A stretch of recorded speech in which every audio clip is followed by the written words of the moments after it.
All right, so we've created our patient, which is an empty um, that was generated at the tip of the nose coming from a CSV file. We've imported the STLs and parroted them to the patient.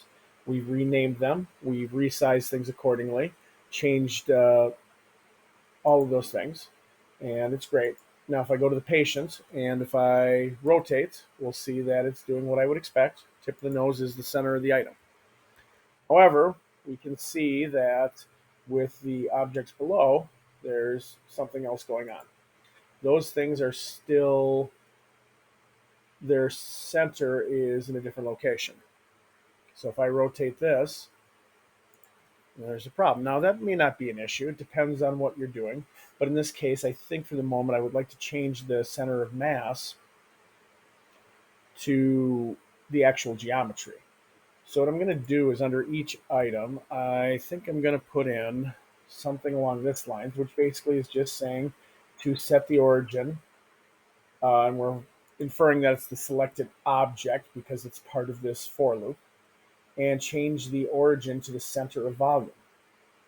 I'm just going to go ahead and I'm going to do that for each item. Now let's do that.